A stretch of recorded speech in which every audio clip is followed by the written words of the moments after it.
Good morning बच्चों, ये हमारा चैनल है गुरु पाठक सर।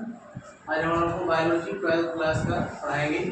इसमें अध्याय 1 का गुरु बीजाणु जनन के बारे में पढ़ाएंगे।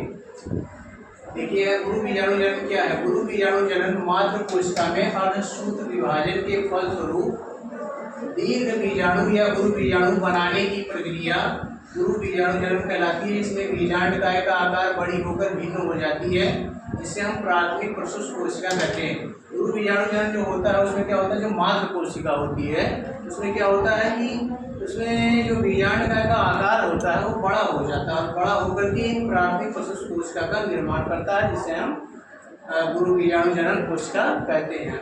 अगली हेडिंग है गुरु बीजाणु या मादा युग्मोद्भिद भ्रूणकोश।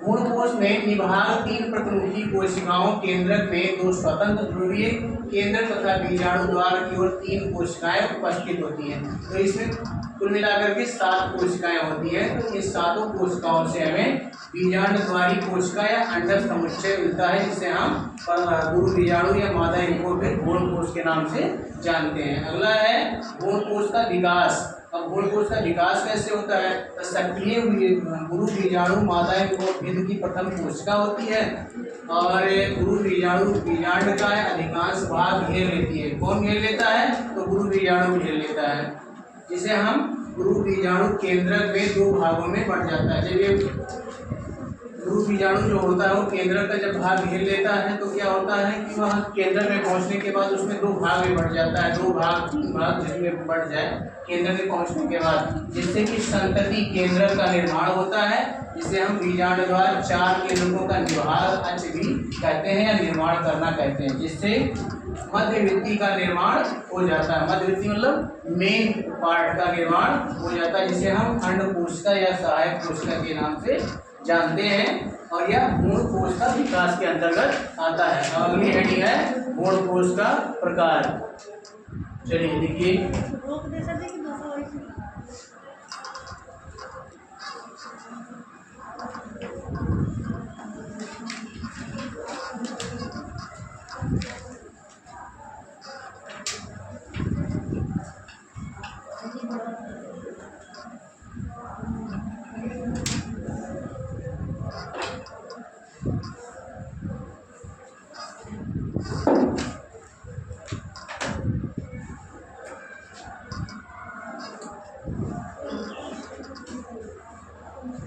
अगली हेडिंग डालिए भ्रूणकोश के प्रकार।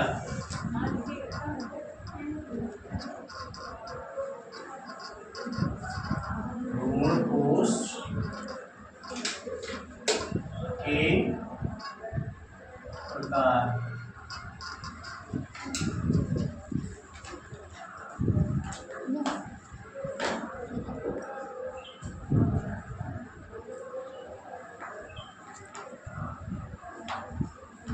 पी महेश्वरी को देखिए, पी महेश्वरी को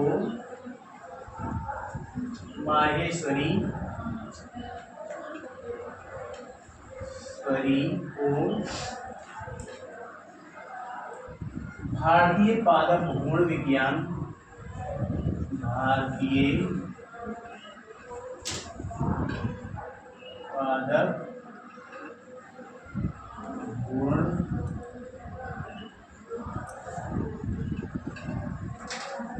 विज्ञान का जनक कहा जाता है।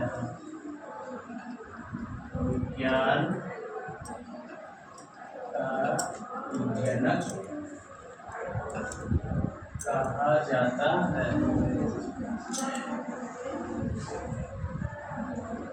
जनक कहा जाता है।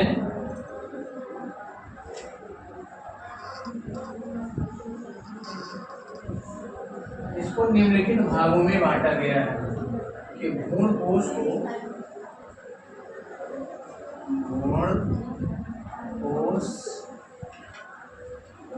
Incoming voice call from Radhika 4.